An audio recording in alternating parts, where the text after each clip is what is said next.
This episode is brought to you by 3-Step Yoga, a free guide for yoga teachers.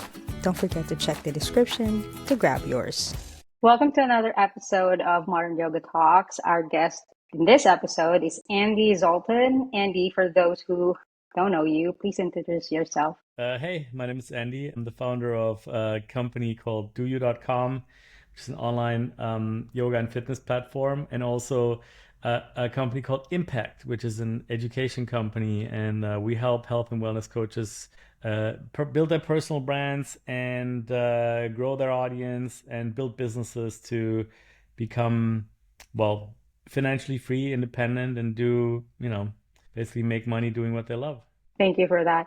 Andy, just a little bit of background about you. Can you tell us a little bit of what your life was like before you jumped into this kind of business? What my life was like? Yeah, we work mainly with yoga teachers, and I kind of stumbled into this industry without actually having anything to do with yoga. I'm not a yoga teacher. I love all sorts of movement modalities, and yoga is one of them, but I wouldn't consider myself a yogi. I was a management consultant actually in a previous life. So I was working for a company called Accenture, and I'd always been kind of like doing businesses on the side. My dad's an entrepreneur, so is my mom. And at some point working in that corporate job wearing suits, I was like, I hate this. And so I quit my job and then somehow started getting into trying to build a media company and failing a lot. And at some point it slowly picked up. We built this platform, doyou.com, over the years. This was 12 years ago that I launched that, and then that became really successful. And from that, we spun off a company that kind of helps creators in this same space to also build their own brands and their own products. And yeah, now I'm here. My main job is, we have a pretty big team. We're about, actually, good question. How many are we? I'd say like 30, 35 people maybe in the various companies. We have an agency called Impact Agency where we work with like big name coaches and teachers. We have an education program called Impact Academy, as you know. We also have a software called Impact Studio, and then we run doyou.com as well. And that's, I guess, how I keep myself busy. And then I also have a little daughter. She's 8, and we just had date night. We went for a hot pot tonight, and yeah, that's what I do. So you mentioned you are into different movement modalities. What made you choose yoga specifically compared to other things? Okay, so the truth about like why I'm in the yoga business or in the yoga industry is because in 2010 I did some market research, and I honestly had no idea even how to do market research. I don't know what I was doing, but somehow I saw that yoga online is growing. And I was completely broke and I wanted to build a business somehow. So actually not a lot of people know this. So I started like a bunch of websites in different segments, like in different industries around different topics. And the yoga platform grew the fastest. And then I was like, all right, yoga it is. And like, you wouldn't believe like the other websites were like, one of them was about power tools. So like what the spread was. Another one was about like, oh my God, like Halloween costumes. And so I'm glad it was yoga that ended up working, because like honestly back then I wasn't a spiritual person at all. I wasn't someone who was interested in movement and all of these other facets that yoga has to offer. And that just massively took me on a path, to explore all of this. So yeah, I'm grateful. It's been really cool. So obviously you have knowledge about yoga, right? Because you wouldn't be in this business for this long if you didn't Mm, grow as far as like knowledge is concerned. And you yeah. do the practice just a little bit of it. But in your daily life, how do you integrate yoga in your daily life? Yeah, so there were times when I did yoga quite a lot. So I used to play tennis a lot, but I also used to get injured a lot. And so I did a lot of like restorative stuff, and also as an athlete, like flexibility, mobility is super important. But now my movement practice is almost entirely calisthenics because it just works the best for me. But what I do is breath work. I do a lot of breath work every morning. I do meditation. I do ice baths and stuff like that, and a lot of like different types of breathing. And so when people think of yoga, most of the time you would think of like down dog and all that stuff, right? Yoga flows. And it's funny, I was never into vinyasa, like the typical flowy yoga type that here in Singapore, like all the studios do it. What I love is like yin or even restorative yoga, where you like hold a pose for like 5 minutes and go really deep. Especially like my shoulders are always really closed because of calisthenics is like strength building, pull-ups, push-ups, all this body weight stuff. And hips also like is a limitation for me. So that's the kind of stuff that I really love.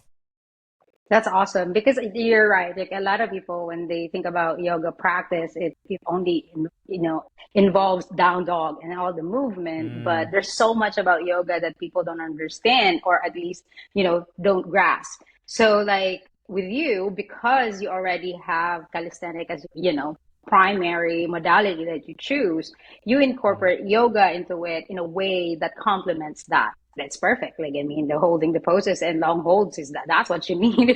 You don't need another, yeah, vinyasa and active practice. You need something that complements what you do. That's awesome. As yeah. far as mindfulness, how does that play in your life? Mm.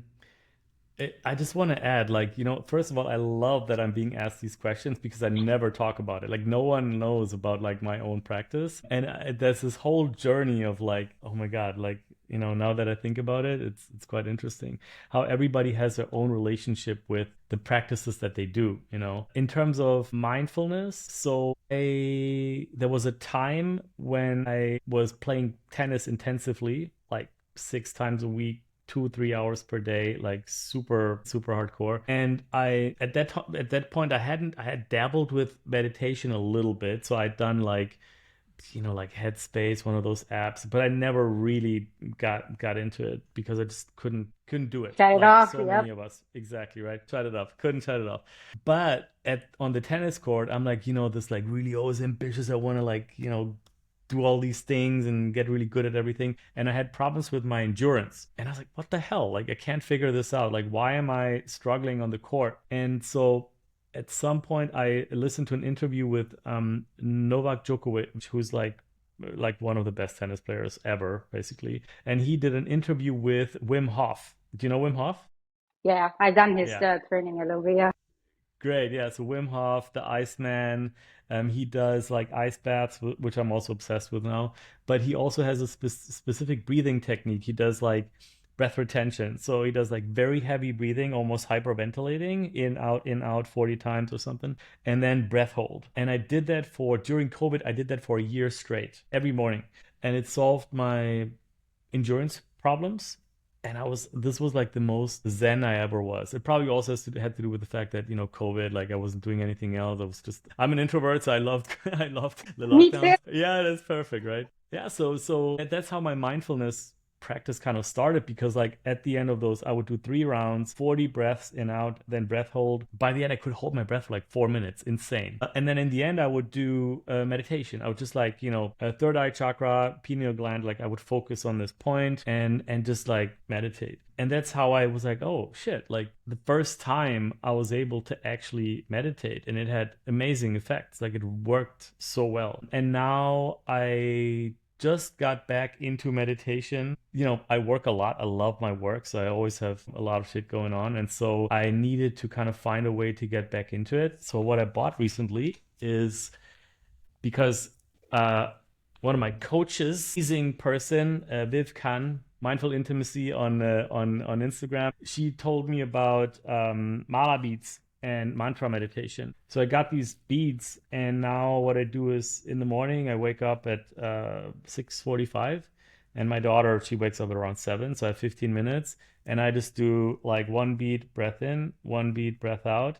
After that, I do a few rounds of like basic breath holds. I actually don't do mantras. I just use this. I'm OCD, so I like having structure, and like, okay, it's 108 beats. It takes the same amount of time every day. Highly recommend. Like it's really cool. So this is my mindfulness Yeah. practice now. I used to do that when I started the yoga thing. Meditation was the hardest thing for me as well because my Yeah. mind just goes 100 miles an hour all the time.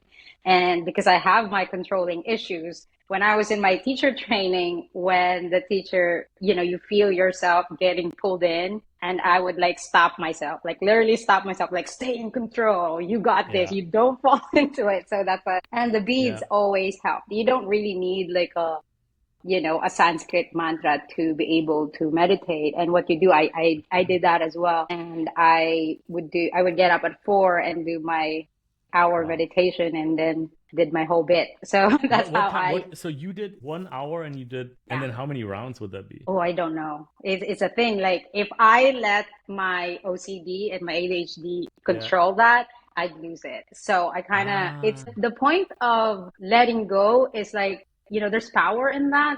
So don't you care about kind how of, many cycles, like just, it's not about that. It's not the goal. The goal is to yeah. stay in that moment. And the breath is the Mm, only thing that connects us in the present moment, nothing else, right?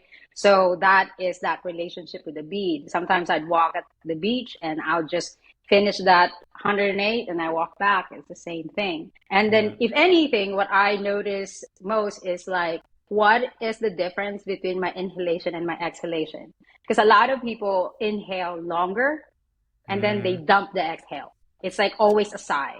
But the parasympathetic nervous system is a lot of the connection to the exhale, right? If you can mm, control the exhalation in a slower sense, you elongate the exhalation, you'd yeah. be surprised how much, It's really soothing, I yeah. imagine. Yeah, and that's when you take your body to a more meditative state. That for me That is how I that is so helpful because that's what I observe as well. Like sometimes I forget to move a beat because I wait, did I just breathe in, breathe out? And then and then I notice exactly what you said, right? Like that one of my breaths, probably usually the breath out will be short, but a really long breath out is so soothing and powerful. So I'm gonna pay attention to that. I love that. Yeah, Thanks for yeah, sharing. that's exhale. So a lot of practitioners don't pay attention to the exhale. So I would teach this trick to my students when they don't know how to, when you take a deep breath Mm, in and you take a pause at the top, and then you're supposed to exhale slow, but people dump. mm. So what I teach people is like, just to humor me, is to swallow at the top of that inhalation and then Oh. just slightly part your lips and then imagine yourself just like slowly breathing through the mouth, and you'll notice how your body would just follow that Mm. relaxation. You know what Yeah, I yeah, mean? just like Yeah, so that's what I do. So you're working with a lot of yoga teachers, and for those of you who doesn't know this, I work with Andy, and what he does is just an amazing thing. And it took me a long research to really like, okay, I'm gonna dive in and work with Andy because, like he mentioned, he never lied about this. He's not a yoga practitioner. He's not a yoga person. So the first question in your mind as a yoga teacher, like, why the fuck would I work with this guy? He's not a yoga person. exactly. I love it. So I did my own research and I love how you approach it. It's very real and you understand it. You understand not just the frou-frou shit that some yoga people do, but you actually understand the business. So, how do you empower yoga teachers in the digital age focus? Because a lot of yoga people still pull away from that because we're so into the person to person connection. And I see the power in that because I do it myself. And I know that even my introverted self. But how do you empower yoga teachers to be like, hey, this Yeah. works? And you don't have Yeah. to be in the mercy of just a yoga studio. God, there's so much in this. There's so much in this. So Yes, yeah, yeah, summarize it. this is great. No, this is great. This is great. So I think there are different stages that the people that we work with are in. We work with people that they already have like huge audiences, like 1 million followers, and they obviously have already done everything, right? Created content, built their personal brand, built their business, made money. But we also work with teachers that are in the place where you kind of like just implied. They're like, we're used to teaching at a studio in this typical environment of a studio hires me. I walk into the studio, the students show up, I teach my class, they leave, I teach my next class. And then everything in between, right? People that have already explored building online programs, people that have already explored building their Instagram account and building maybe an online membership site. So very many different facets, right? I think I would never try to convince somebody who's happy teaching only in real life, let's call it that, to build an online business or a personal brand. I don't think it's something that, to be honest, like if I had the choice, I don't have to use a computer and a phone. Like I don't want to use a computer and a phone. Right. So the reality, though, is that this is a job and a profession for people that are trying to pay their bills, that are trying to build a life, that are trying to build a certain lifestyle and accomplish goals in their life. Right. Just like I am, building my own life. And a way to make money is to teach yoga online. To me, it's not even about like, oh, I used to be teaching offline and now I teach online. Most of the yoga teachers that we work with use what we call the hybrid model. So they have an online business and a personal brand that pays the bills and makes them the money, and then they can do with their in-person work whatever they want. Like that's the ideal scenario if you think about it, right? Oh, You have yeah. an online business, you have a membership site, or you're selling courses, or maybe a one-on-one coaching online, and then you spend like maybe 40%, 50% of your time on that, and then the rest of the time you can do retreats, you can do whatever, teacher trainings, charity classes, work at a studio, like do those things. But the sad part is that a lot of yoga teachers are like grinding at studios. Like I was just talking to a yoga teacher who said she has 7 bosses. Actually, I did an Instagram, I did a YouTube video 7 with her, bosses? Debbie. Yeah, so she joined the program. She has like over 100,000 followers now after joining Impact Academy. But she said like I just looked at an interview that I didn't know at a kickoff call that I had with her when she joined Impact.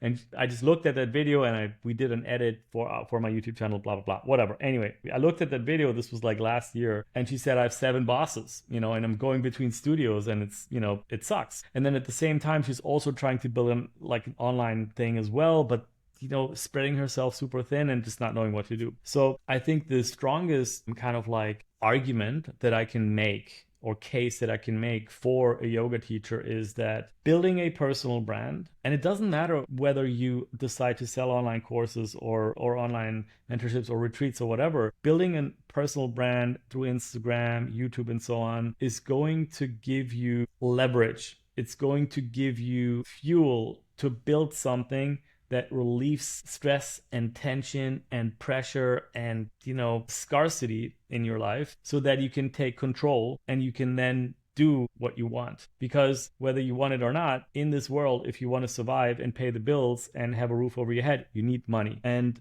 if you don't have money, you will be drained and you will be exhausted and you will suffer and you will not be able to pour from that empty cup, So in a nutshell, well, that was a long monologue, but that's kind of how I It's look at it, fine. Yeah. Yeah. So like, okay.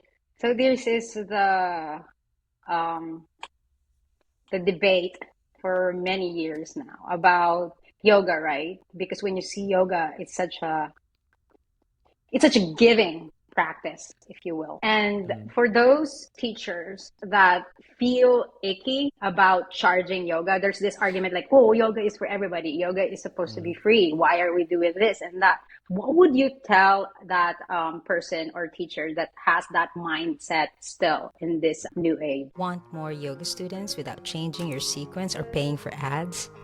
This free guide shows you how to turn one-timers into loyal students. I've taught for years in different spaces, owned a yoga studio, and now have a yoga teacher training school. And here's what works. Connection keeps students coming back, bringing friends, and spreading your name. Grab your free guide now. It's short, simple, and it works. Let's fill your classes the smart way. Don't forget to check the description. Now back to the episode.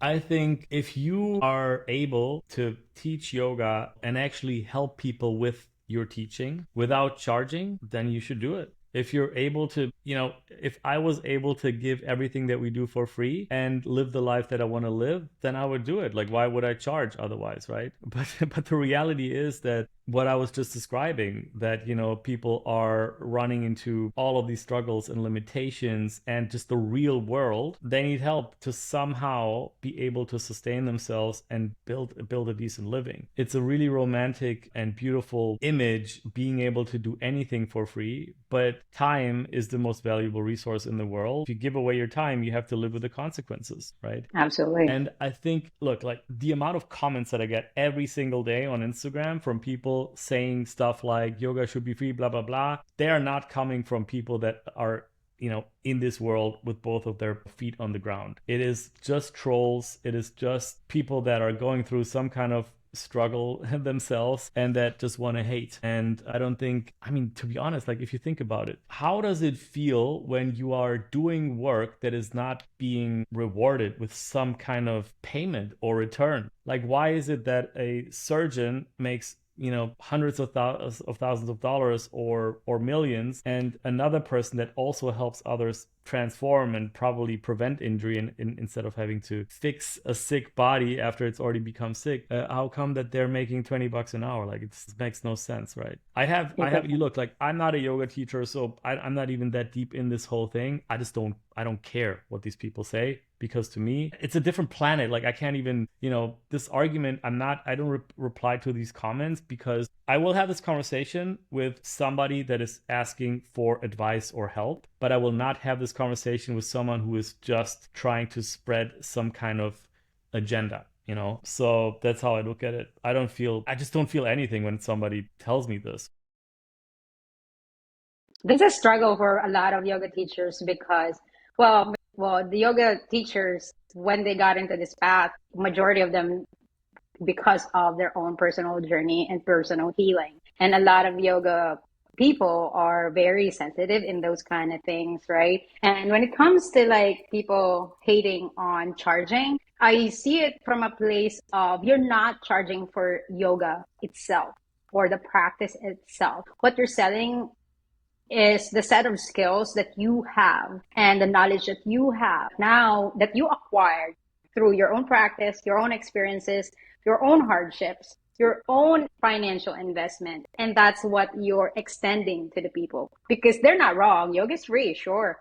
Like, especially in India, but even in India, if you go there, it's still like out-guruing each other, because it is a business, right? And in some degree, in any situation in life, right, there's always a business sense. And if you're doing something you love, you're helping people, why can't this help you as well, right? So I think that's where that a lot of people hate. And when people make those comments, I just say, like, thank you. You're pushing me, the algorithm. Thank you for that. So for you, since you're mentoring a lot of yoga teachers right now, what do you think is the role of that, like the mentorship in personal and professional, yoga journey? Yeah. You mean what the role of mentorship is in general, or? Yeah. Like, the value of mentorship in yoga and yoga business growth. I can tell you that when I built the first business that took off, doyou.com, I didn't have a mentor, but I had a role model. I was basically modeling another media company, and I was like, that's what I want to build. It was in a different kind of like industry, but I had this role model that I was following. Is that the Power Tools? Just kidding. No. Yeah, that would have been interesting. No, it's not. It's actually Red Bull. So the founder of Red Bull once said in a interview, in the future, every company will be a media company. And I was like, that makes a lot of sense. Like, so basically they create content, and then people see the brand, and then they can buy whatever product. It doesn't matter what the product is. And then in 2013, 2 years in, when there was some traction on the platform, I then asked, hey guys, what do you want? I asked the audience, and then they basically said an online yoga platform, and then we built it and blah, blah, blah. But so I was modeling this thing. So that was my role model. But once doyou.com had hit like a certain size, I didn't have anything to model anymore, because I felt like, okay, I'm kind of where I want to be. And that's when the platform started to stagnate. The brand started to stagnate, because I didn't know even consciously that I was modeling something. I kind of had a mentor. And then it stagnated, and it wasn't until years later that I realized the importance of working with mentors. I started to work with business mentors, started to read books. I wasn't reading books back then. And I was so arrogant because my company had like exploded in a positive way, and I thought I'm so smart, but it was just luck. And it was so stupid actually.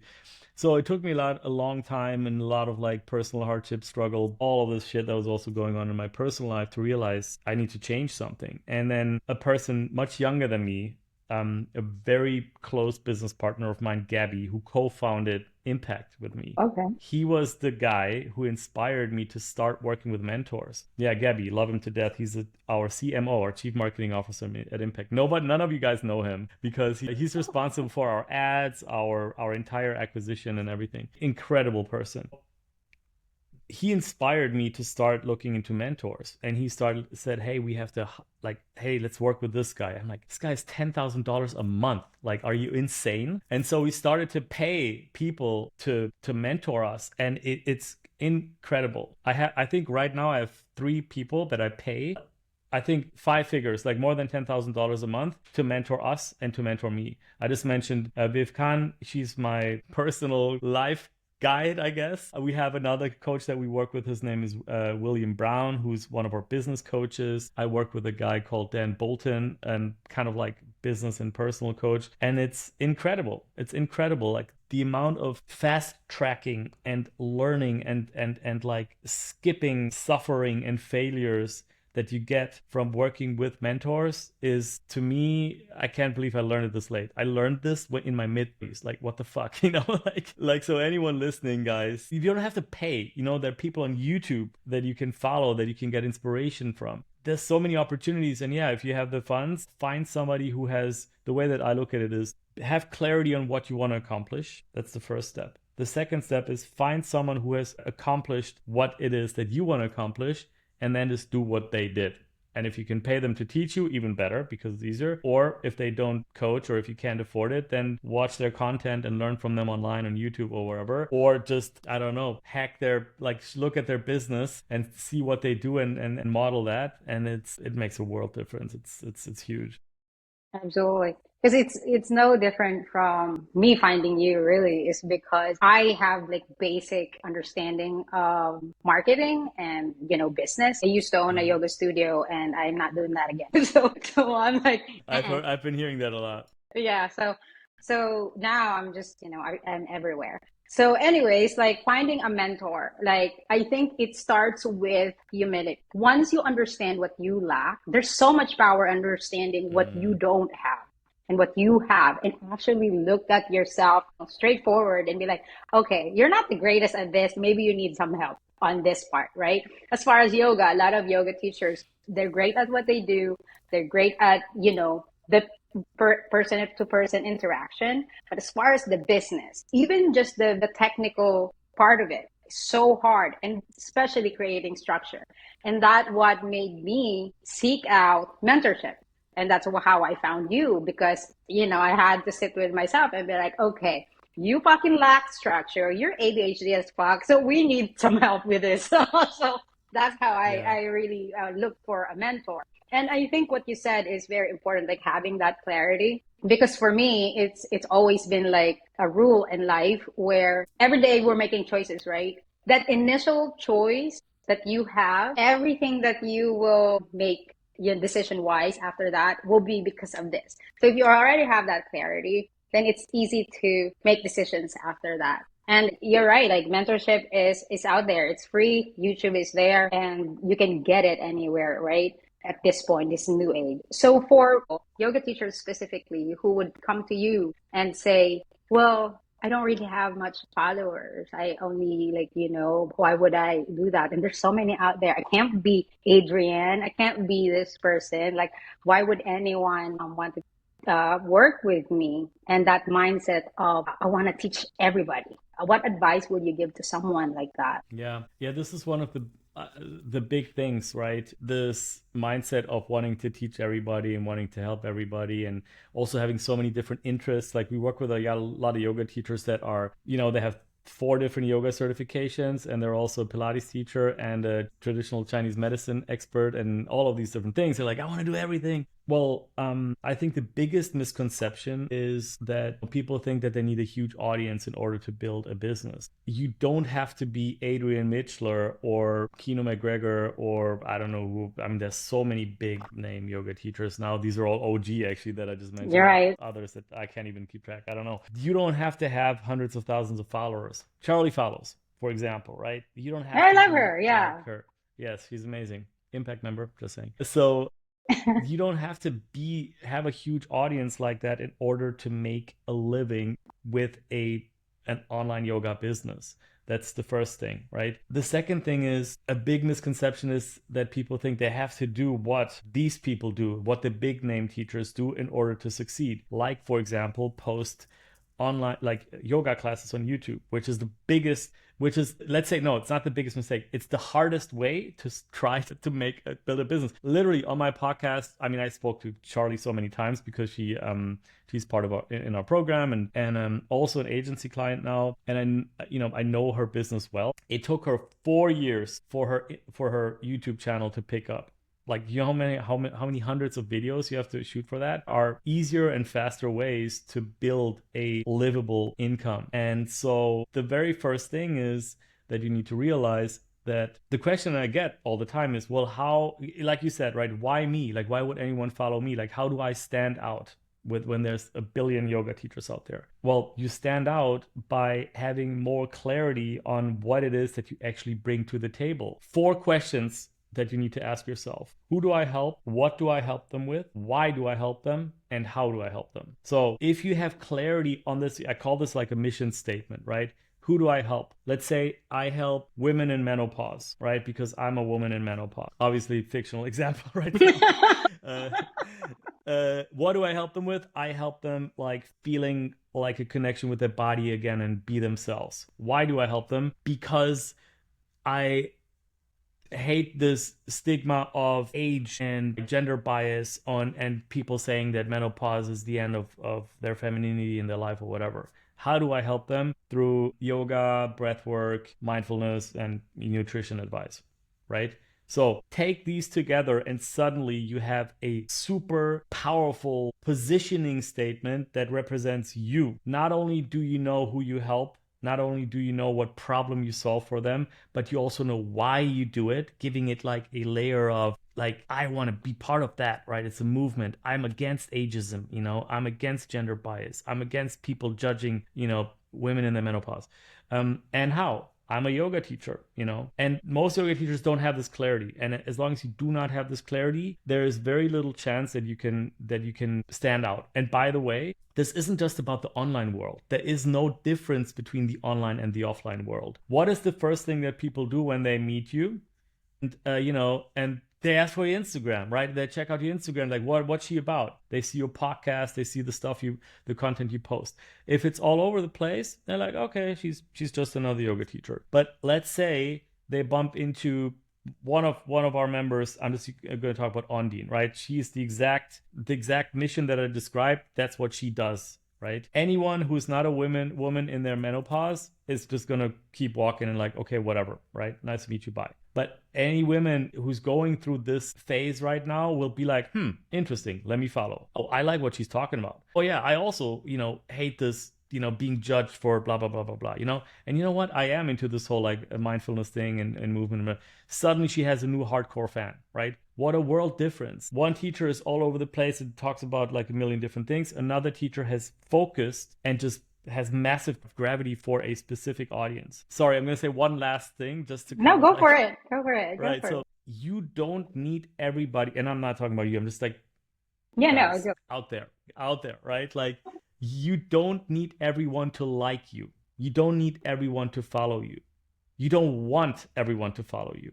What you want is a small segment to fucking love what you do, right? Which means 95% of people, 99% of people don't. And that's fine. That doesn't mean that you hate them. That doesn't mean that they hate you. But it means that you can go find help somewhere else. Okay, I can't help you. And then the 1%, 5%, whatever, they're going to be freaking loving what you do.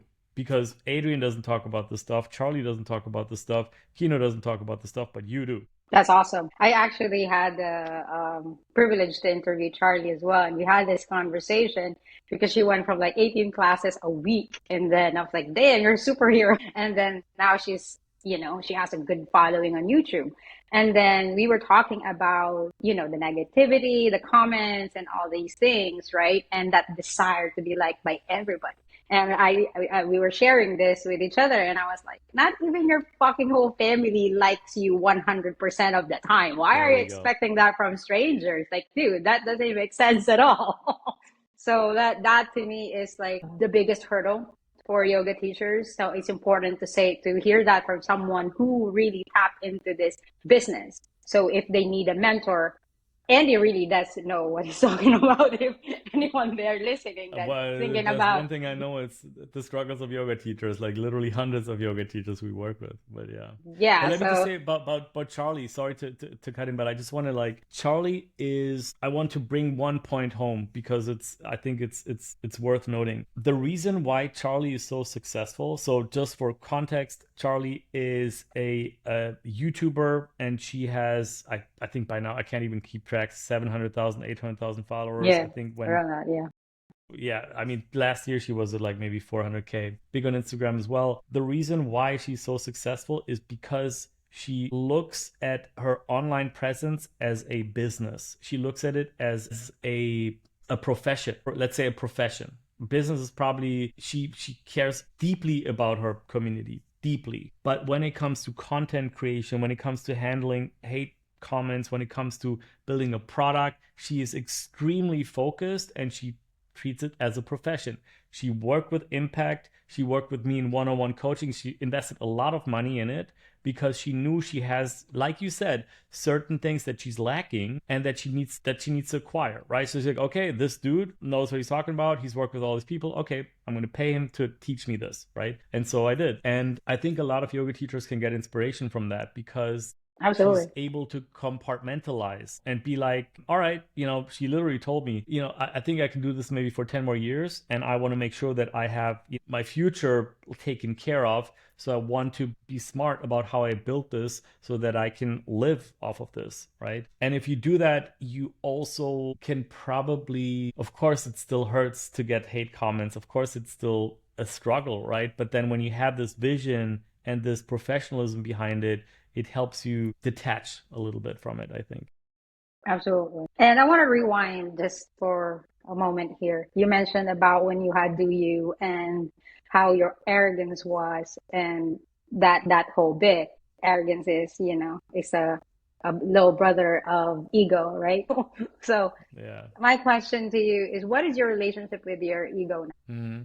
So that's such a great question. I love being challenged like that to think about this, There is a person that I care about a lot. And she said not too long ago, she told me my life motto is high standards and small ego.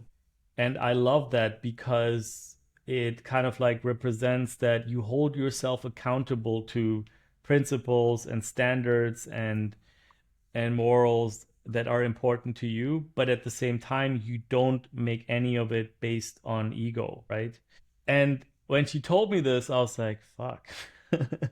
Like I think my standards were always like quite attached to my ego, you know, for a lot of my life. I was always proud of being arrogant. Like that's so fucked up if you think about it. I always thought I don't even know where this came from. I always had like I was never like I was kind of like an average looking kid. I was never smart. I knew that I'm not smart, but somehow I had this big ego. Or let's say big ego is wrong. Like not like I'm walking into the room like this, but I just always thought I'm great. Right? Be helpful in many ways because it makes you delusional and then you do things that you're not qualified to do and you somehow figure it out, which in entrepreneurship for sure helps, right? But that was when business was like the absolute essence and core and most important element of my life. And I think there it helped. But as I grow older, I realize I have a small daughter now, I mean, she's not that small anymore. She's 8. I start to realize that other elements of life, such as relationships, such as, to be honest, mainly relationships, health, of course, health are so much more important. And in relationships, I think ego is the worst, the absolute worst. Not just in, partnerships, romantic relationships, but also friendships and relationships in, us with our members, or me with my employees and my team. So long story short, I think I'm getting better at realizing that the ego is the enemy. Ryan Holiday, great book.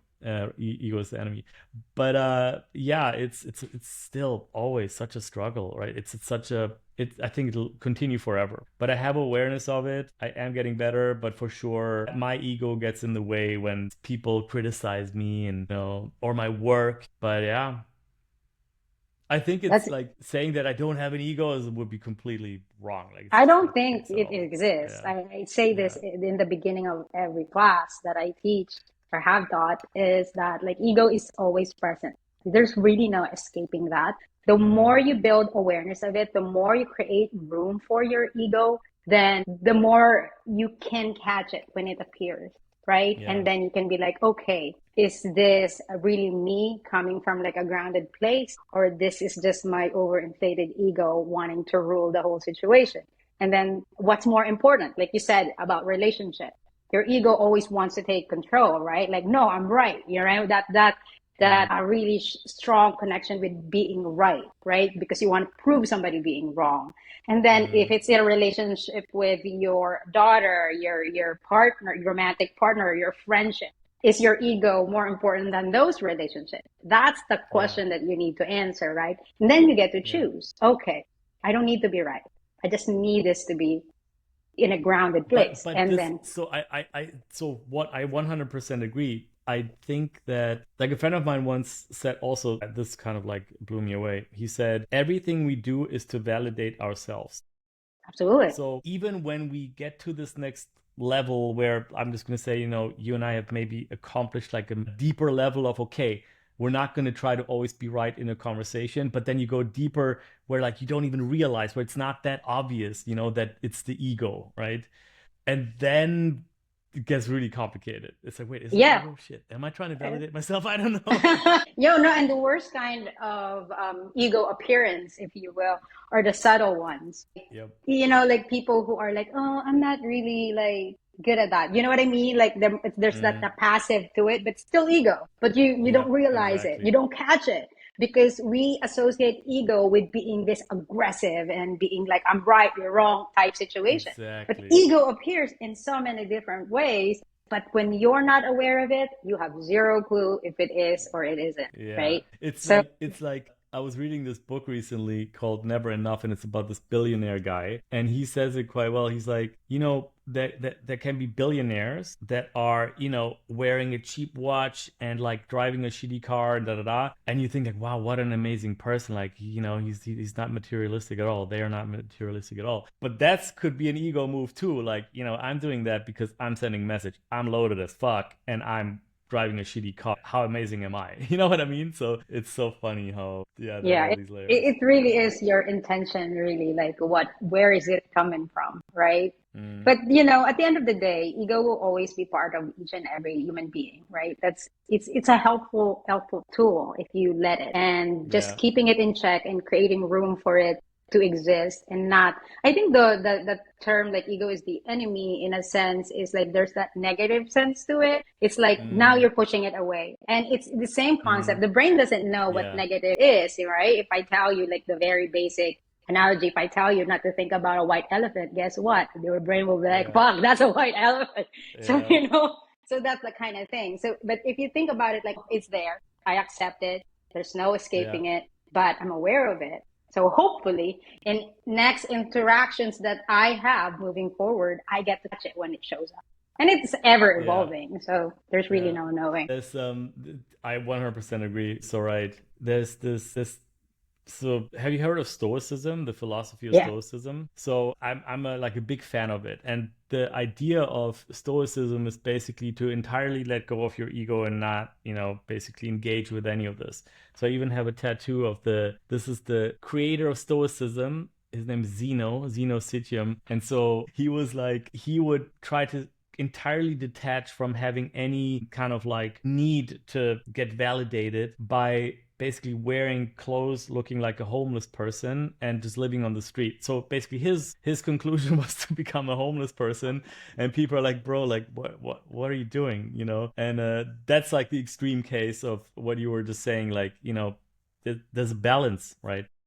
Yeah, absolutely. So, unfortunately, this episode has come to an end. So, Andy, what would be your ultimate wisdom and advice to our audience? Majority of our audience are yoga teachers and yoga practitioners who are, iffy, or any kind of advice and wisdom that you can extend to them. Okay. I don't know if I have any wisdom. I doubt that I You have any already gave us wisdom. wisdom. Come on. Well, I don't know, but like, I think don't underestimate yourself. What you do matters. Your personal path, your journey, all of the struggles and learnings and fails and wins that you have went through shape who you are. And there are other people out there that can massively benefit from you sharing this. So don't underestimate yourself. Don't compare yourself. Just like believe and know that there are many other people that were where you are right now that accomplished what you want to accomplish, whatever that is. It doesn't have to be an online yoga business, whatever it is, but it all starts with belief. Belief is what defines your thoughts, and your thoughts turn into actions, and only actions can turn into results. So work on your beliefs and surround yourself with people that have ambition and that have belief, that are positive, that are not pulling you down. And then when you do that, you can go on a path to enlighten many others and create something beautiful and amazing. Thank you so much for that, Andy. And are there anything that you want to invite people, anything happening in your program, your business, that I'll include any links that Andy has in the description. So Andy, if you want to invite them to whatever exciting things Just you're working on. you can check out my YouTube. It's at It's Zoltan if you want. Otherwise, just explore YouTube and find people that help you get on the path that you want. I think there's so many capable people out there. But if you're in particular interested in in all the stuff that I've been talking about here on this podcast, check me out on YouTube and maybe you'll get some value from it. Thank you so much, everyone. This is Andy Zoltan. Thank you for being on Modern Yoga Talks. Thank you so much, Jules. It was so good. That's a wrap for this episode, and thanks again for tuning in. And if you enjoyed the conversation, make sure you show your appreciation. Follow us, rate us, leave a review. It really helps the show grow. And if you want to keep the conversation going, you can connect with Modern Yoga Talks on Instagram. And again, big thanks to our wonderful guests for being on the show. Check the description for offerings and ways to connect with our beautiful guests. Thanks again.